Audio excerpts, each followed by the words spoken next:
Today I'm going to be helping you clean up the likes on your Facebook profile. We're talking about the pages themselves, but first, my name is Steve Smith.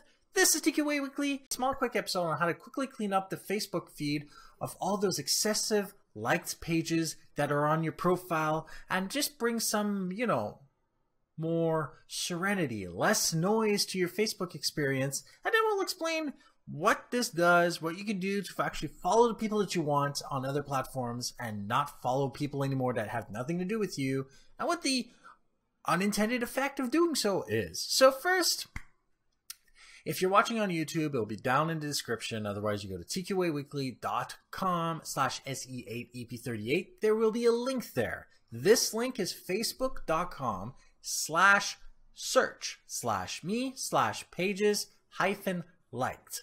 Going there will bring you to a list of pages you liked. There isn't any reason for me to do a demonstration of this because it's simply straightforward. When you go there, you'll have a drop down that says unlike. And that's it. You unlike everything that has nothing to do with you. If you like a page but don't want their content, you can go into that page and click unfollow. If you really like the content, you can actually select see first. That handles Facebook itself.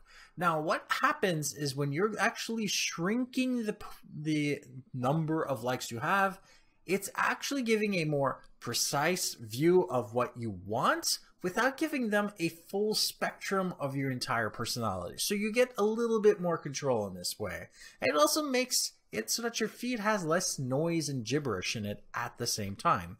By the way, this also works for your friends. You can unfollow or see first all their messages without having to unfriend them. So there's always that. And then, of course, you can apply something similar to YouTube where you can unsubscribe. Easily, those are actually on the left on the screen on the desktop. You can unsubscribe from all of those that you have nothing to do with anymore. And if you really like their content, you can go into one of their videos and beside the subscribe button, there's a bell icon. Now, why would Facebook and YouTube have a bell icon or a see first option? Well, the thing is that a lot of channels and pages have thousands, even millions of people, and that is a lot of pressure on a server. So what they do is they actually give the content to those that actually want it. So those who click the bells or the see first, and then depending on how successful that content is, they might actually propagate it to the rest of the people progressively instead of just like shoving it onto every feed all at the same time, because that actually requires a lot of server power. Not to mention, that means a lot of our feeds will be full of content that have nothing to do with us anymore. And they're doing it as a favor to us, but we're not necessarily getting the content we want as a result of having so much bloat in our feeds. You can unsubscribe from Twitter, but there's not too much you can do about Twitter anyway. One of the easier ways of dealing with Twitter is just to follow the people that you're really interested in, and the rest is basically gone to the wind.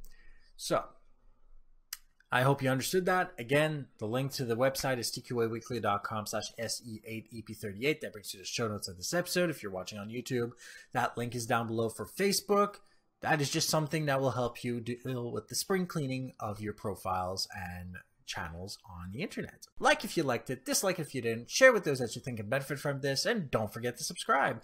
And if you have any questions, comments, suggestions for topics for me at ask@tqaweekly.com is where you should email them, or go to my website tqaweekly.com for everything else. And if you want to make the show better, go to patreon.com/tqaweekly and become a patron today. Patrons get these episodes 2 days before everyone else. Thank you for watching, and goodbye.